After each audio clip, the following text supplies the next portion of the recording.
मित्रांनो, Israel Iran युद्धात आता अमेरिकेची देखील एंट्री झाली आहे. हो, त्यांनी एंट्री घेतली. रविवारी पहाटे अमेरिकेनं इराणवर एअर स्ट्राईक करत 3 महत्त्वाचे अणुप्रकल्प उद्ध्वस्त केले आणि या हल्ल्यामुळे इस्रायल इराण युद्धाला आता महायुद्धाचं स्वरूप मिळण्याची शक्यता आहे.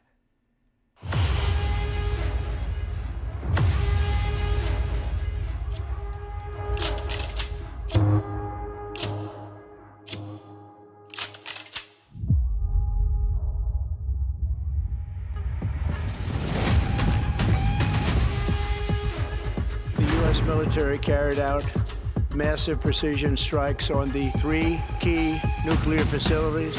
फोर्दो उद्ध्वस्त, नतान उद्ध्वस्त, इस्फहान उद्ध्वस्त.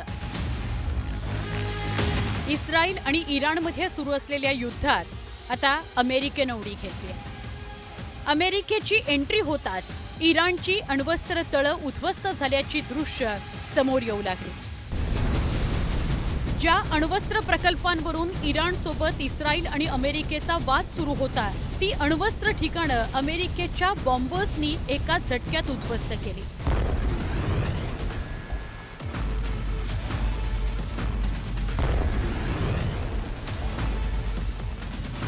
मिळालेल्या माहितीनुसार अमेरिकन एअरफोर्सनं B-2 बॉम्बर्सद्वारे इराणच्या 3 अण्वस्त्र प्रकल्पांवर बॉम्बगोळ्यांचा वर्षाव केला. या एअर स्ट्राईकनंतर अमेरिकेनं पश्चिम आशियातील त्यांच्या सगळ्याच एअरबेसवर अलर्ट जारी केलाय. समोर आलेली दृश्य बरंच काही सांगून जात आहे. इराणच्या न्यूक्लिअर प्लांटमधून आगीच्या उंच ज्वाळा दृश्यांमध्ये बघायला मिळत आहेत. ही इराणच्या उद्ध्वस्ततेची झलक आहे. इराण विरोधातील इस्रायलच्या सैन्य कारवाईला अमेरिकेचे राष्ट्रपती डोनाल्ड ट्रम्प यांनी आधीच होकार दिलेला. त्याचाच पुढचा भाग म्हणून अमेरिकेनं त्यांचे अत्याधुनिक फायटर जेट्स B-2 बॉम्बर्स प्रशांत महासागरातील गुआम एअरबेसकडे रवाना केले. अमेरिकेच्या या हालचालीनंतर इराण आणि इस्रायल युद्धात अमेरिकेच्या थेट एंट्रीची आणि युद्धाला महायुद्धाचं स्वरूप मिळेल असे अंदाज लावलेच जात होते आणि झालंही तसंच. या युद्धाचा विध्वंसक अवतार अमेरिकेच्या यशस्वी झालेल्या मिशनच्या रूपात बघायला मिळाला. या दृश्यांमध्ये इराणचे 3 अण्वस्त्र प्रकल्प उद्ध्वस्त झाल्याचं समोर आलंय. अमेरिकेचे राष्ट्रपती डोनाल्ड ट्रम्प यांनीच या हल्ल्याची माहिती दिली आहे. इराणच्या फोर्दो या अण्वस्त्र प्रकल्पावर बॉम्ब्सचा अक्षरशः पाऊस पाडल्याचं ट्रम्प यांनी सांगितलं. भारतीय वेळेनुसार रविवारी सकाळी 4:30 वाजता हा हल्ला झाला. The U.S. military carried out massive precision strikes on the 3 key nuclear facilities in the Iranian regime, Fordo, Natanz, and Esfahan. Everybody heard those names for years as they built this horribly destructive enterprise. Our objective was the destruction of Iran's nuclear enrichment capacity and a stop to the nuclear threat posed by the world's #1 state sponsor of terror. इराणचा Fordow अणुप्रकल्प आधीपासूनच Israel आणि अमेरिकेच्या निशाण्यावर होता. फोर्दोचा plant म्हणजे अभेद्य किल्ला होता.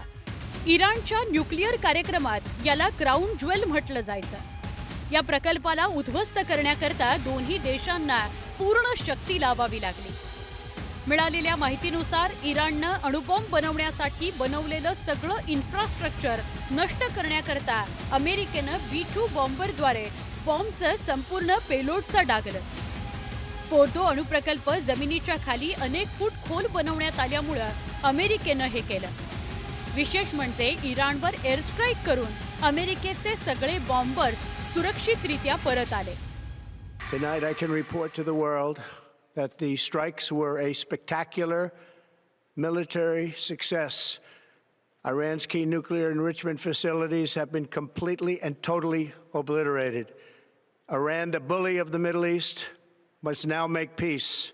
If they do not, future attacks will be far greater and a lot easier. अणुबॉम्बची निर्मिती थांबवणं आणि जगाला अण्वस्त्राच्या धोक्यापासून वाचवण्यासाठी इराणवर हल्ला केल्याचं अमेरिकेचं म्हणणं आहे. इराणच्या अणुप्रकल्पांवर जेव्हा अमेरिकेचे बॉम्बर्स बॉम्बचा वर्षाव करत होते तेव्हा खोमेनींच्या स्वप्नांचाही चुराडा झाला होता. अमेरिकेचे राष्ट्राध्यक्ष ट्रम्प स्वतः वॉररूममध्ये उपस्थित होते. ट्रम्प स्वतः प्रत्येक माहिती घेताना दिसले. जोपर्यंत इराणचे 3 अणुप्रकल्प फोर्दो, नतांज आणि एस्फहान हे उद्ध्वस्त झाले नाहीत तोपर्यंत ट्रम्प यांना दिलासा मिळाला नाही. या यशस्वी ऑपरेशनची माहिती अमेरिकेच्या राष्ट्राध्यक्षांनी स्वतःच दिली आहे. ट्रम्प जेव्हा माध्यमांशी बोलत होते तेव्हा त्यांच्या मागे उपराष्ट्रपती JD व्हेन्स, परराष्ट्र मंत्री मार्को रुबियो आणि संरक्षण मंत्री पीट हेगसेट सुद्धा उपस्थित आहेत. त्यामुळे इराणचं अण्वस्त्र संपन्न असण्याची सल अमेरिकेला किती टोचत होती हे स्पष्ट झालं. याच द्वेषातून अमेरिकेनं बलशाली बॉम्बर्स आणि क्रूज मिसाईलद्वारे इराणच्या 3 अणुप्रकल्पांना उद्ध्वस्त केलं. शरद जाधव, न्यूज 18 लोकमत, मुंबई. त्यातच अमेरिकेच्या B-2 बॉम्बर विमानाने इराणची दाणादाण उडवून दिली. इराण इस्रायलच्या युद्धात अमेरिकेनं B-2 बॉम्बर विमानातून हल्ला करत उडी घेतली. विध्वंसक अशा बंकर बस्टर बॉम्बची क्षमता बघून सगळं जग स्तब्ध झालं. युद्ध सुरू होताच युद्ध संपवण्याची ताकद असलेलं विमान म्हणजे B-2 बॉम्बर. ही B-2 बॉम्बरची ओळखच पुरेशी आहे. अमेरिकेनं प्रचंड सामर्थ्य असलेलं B-2 बॉम्बर विमान आणि बंकर बस्टर बॉम्बच्या माध्यमातून अखेर रणांगणात शंखनाद केला. सलग 31 तास उड्डाण, हवेतच इंधन भरणं आणि शत्रू राष्ट्राच्या अण्वस्त्र प्रकल्पांवर अचूक हल्ला अशी अविश्वसनीय कामगिरी करून अमेरिकेनं इराणला धडकी भरवली. अमेरिकेनं इराण इस्रायल युद्धात उतरण्याचे आधीच संकेत दिले होते. इतकंच नव्हे तर तेहरान रिकामं करण्याचंही डोनाल्ड ट्रम्प यांनी इराणला बजावलं होतं. अमेरिका 2 आठवड्यांनंतर या युद्धात उतरणार असा अंदाज होताच, पण त्याआधीच अमेरिकेनं अग्निवर्षाव केला. डोंगरांना भेदण्याची क्षमता असणाऱ्या बंकर बस्टर बॉम्बर्सनी इराणला जोरदार तडाखा दिला. जवळपास 13,600 किलो इतकं या बॉम्बचं अजस्त्र वजन आहे. जमिनीखाली 200 फूट खोल असलेलं बंकर टनेल भेदण्याची क्षमता या बॉम्बमध्ये. बंकर बस्टर बॉम्ब जमीन भेदत मोठी हानी करतो. या माध्यमातून एकाच ठिकाणावर अनेक हल्ले करता येतात. अफगाणिस्तानमध्ये तालिबानवर हल्ला करण्याकरता अमेरिकेनं याआधी बंकर बस्टर बॉम्ब वापरले होते. 11,000 किलोमीटर चालून ही आली, त्यांनी त्याच्यावर हल्ला केला आणि 11,000 किलोमीटर परत गेली. याचा अर्थ याच्याबरोबर एस्कॉट विमानं आली असणार, F-35 फायटर्स आणि रिफ्युएलर आणलेली असणार. हा साधारण 15 ते 20 विमानांचा ताफा असलेला आहे जो अमेरिकेहून निघाला. इराणवर त्यांनी हल्ला केला आणि तो अमेरिकेमध्ये परत गेला. अमेरिकेच्या B-2 बॉम्बर विमानाची वैशिष्ट्य काय आहेत तेही बघूया. B-2 बॉम्बर विमान हे बॅट सारखं आणि शेपूट नसलेलं अत्याधुनिक लढाऊ विमान आहे. B-2 हे एक स्टिल्थ बॉम्बर असून रडार त्याला शोधूच शकत नाही. कमी आवाजामुळे ते शोधणं कठीण होतं. इतकंच नव्हे तर ते कोणत्याही उंचीवर उडू शकतं. त्याचं सगळ्यात मोठं वैशिष्ट्य म्हणजे ते सगळ्यात प्रगत हवाई संरक्षण प्रणालींच्या नजरेतूनही सुटतं. एकदा इंधन भरल्यानंतर B-2 बॉम्बर विमान 11,000 किलोमीटर अंतर सलगपणे कापू शकतं. अमेरिकेतून भरारी घेतलेल्या याच विमानांनी थेट इराण गाठलं आणि प्रलयंकारी हल्ला केला. 1989 पासून B-2 बॉम्बर विमान अमेरिकेच्या हवाई दलाचा अविभाज्य भाग आहे.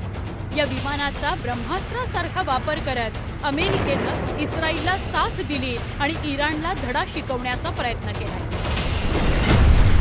Bureau report, news 18 Lokmat.